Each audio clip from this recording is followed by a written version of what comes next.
Good morning, everybody. Well, I guess good evening. This video will probably be coming out in the evening. So right now, I am on my way to my local BMW dealership, and there is nothing wrong with my car. I'm actually going for an oil change. So if you've wondered why I never make an oil change DIY, it's because I don't change my oil. I have the dealership do it, and there is a very good reason that I have them do that. When I bought my car, it came with 7 free oil changes from the dealership network that I bought it from, which includes several BMW dealerships. And if it's free, why not use it, right? So it's a really gloomy day out here. Yeah, sorry, can't choose the weather, but and you get a loaner car from them. So I mean, I'm getting a BMW loaner car for free.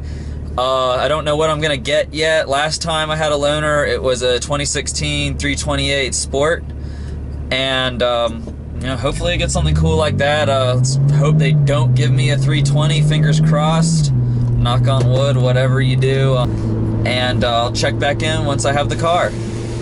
Alright guys, so this is what they gave me, an X3 sDrive 28i. It's a 2017. It's a pretty good looking car for an SUV. It's small, but not too small. Nice looking angel eye lights on it. Not sure what I think about the silver kidney grills. I think if this was my car, this would have to go black. Good looking. They don't have the little reflectors like my car does on the bumper, so that's a nice thing. It doesn't have side indicators. It has this little silver thing here, which I'm not sure if I really like it that much. On the doors we have the sDrive 28i badging. And I believe that this car, he's either got the N20 or the B48, I'm not sure. So moving on to the back, it's got a big dealer decal in the window. It's an X3 like I said, and this is an F25 chassis. So it is model years 2011 through 2017, and now the G01 chassis has replaced it. Not particularly handsome wheels, but they're not bad. 245, 45 19s in the back, so about on par for the segment. I think that's the same size wheels that my dad's Mazda CX-5 has. Same size wheels in the front. I have my backpack there. We have some seats here that very much resemble the seats that are in my BMW. Almost identical. Just the standard Dakota leather base BMW seats. We have the more modern, just generic BMW steering wheel with a lot more buttons on it than mine has. Let's check out the back seat, because if you're looking at an X3, the back seat may be relevant. It's again almost just like the back seat of my 3 Series. Looks like it's pulled straight from it. Lot more space though, more legroom, much more headroom. Obviously, this being an SUV. Now let's get into the trunk. So we have this nice little thing here that will protect, your stuff from being seen, or maybe sun if you need it to be. So, people aren't going to break into your car if you got a flat screen TV back here, which it looks like you could fit. Plenty of space. So overall, on practicality, this car is winning. Got a little button to close it. The one on the key doesn't do it like it does on our Cadillac. So the position is not bad. I mean, it's an SUV. You feel kind of high up. Definitely feel like I'm more on top of this car than I do in my car. So we have this little cubby space, and an aux and USB plug, and a little car outlet. So the dashboard is basically your standard BMW dash. Now you can sync the climate control by this little sync button, which is very nice, because in my car you can't do that, as you may have seen in my Quirks video.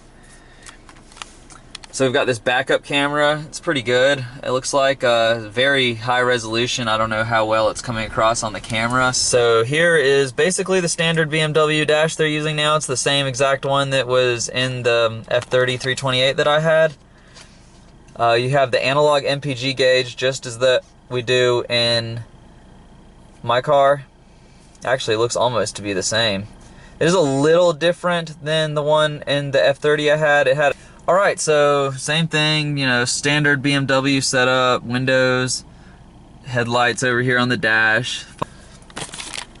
This dash, I don't know if I really like this material on here. It's kind of soft, but kind of hard. Passenger seat has this little piece of wood trim to look at.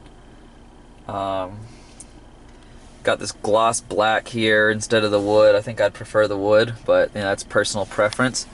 So we have these weird shifters that a lot of luxury cars are using now. So to go to drive, you push this unlock button there and just pop it, and now you're in drive. But if you want to go to reverse, you have to pop up twice, or pop up, yeah. Pop up into neutral and then pop it in holding the unlock button to go to reverse. Now let's drive. So first thing you notice is that this is a pretty lightweight steering. So they've gone to electric power steering in their entire lineup. And I have to say that I am not a fan of electric power steering. I understand that it doesn't drive off the engine, and so it's better for fuel economy, and we all know that that is, the push is towards better fuel economy and making cars easier to drive. Not more fun to drive, but just easier to drive. So, it's just something we're gonna have to get used to in the future. But this is an SUV. This is, it's supposed to be performance oriented. This being an sDrive instead of an X-Drive, it is just rear wheel drive. So that is a wonderful thing. Shout out to BMW for doing that, having a rear wheel drive SUV. Alright, so in comfort mode, the steering is light, and to just switch to sport, you go to there, which it'll let you know on the dash that you're in sport mode.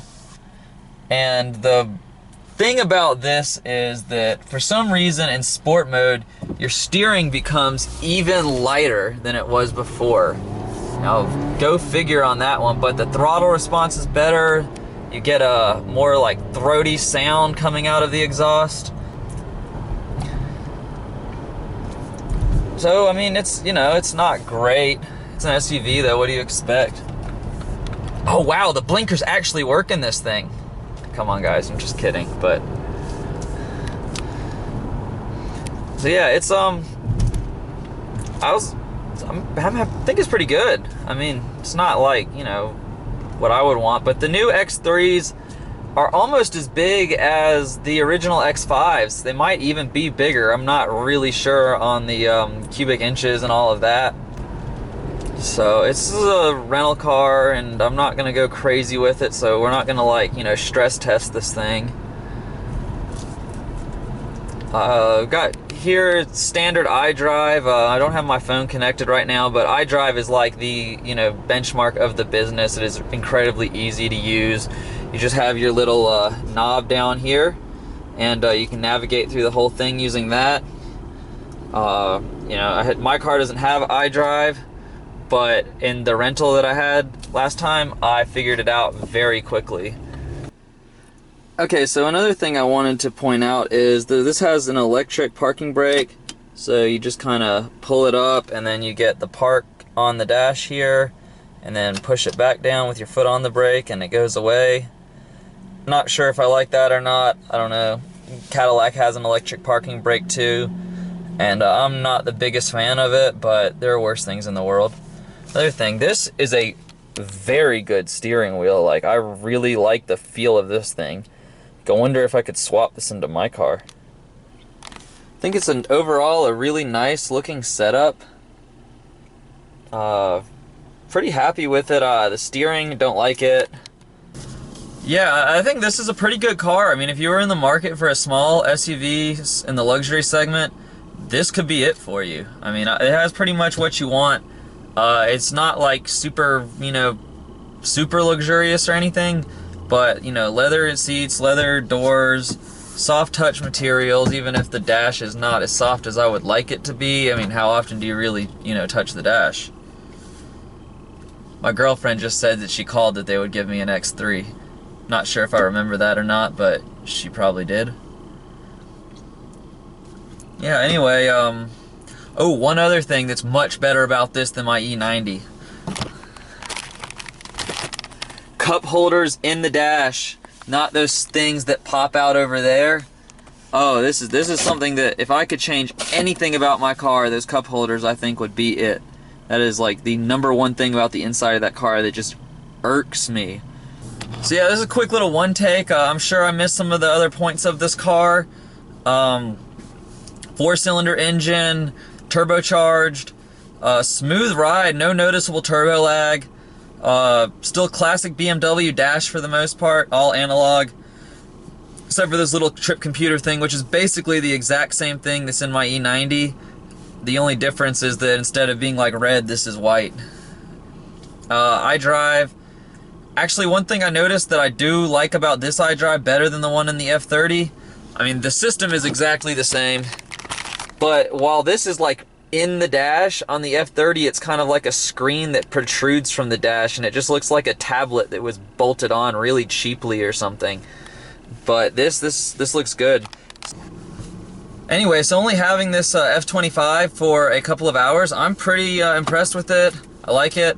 Another thing that's cool about it is the key fob. You don't have to stick it in the dashboard. You know, it's just, I think all BMWs now pretty much come with comfort access, so that's pretty cool. Like I said, if you're in the market for this type of vehicle, this would be it for you. I mean, this is, you know, leather wrapped everything, nice infotainment system. You know, it's great.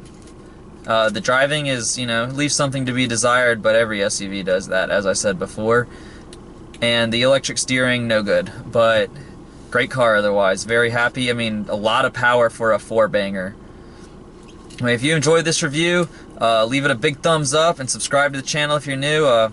So like I said, I was going to try to get some other cars on here, and this was just an obvious first choice. I was going to the dealer anyway, and it's a BMW, so we're, you know, so far just sticking with BMWs, but like I said, try to have some more on. And yeah, thank you for watching. See you in the next one.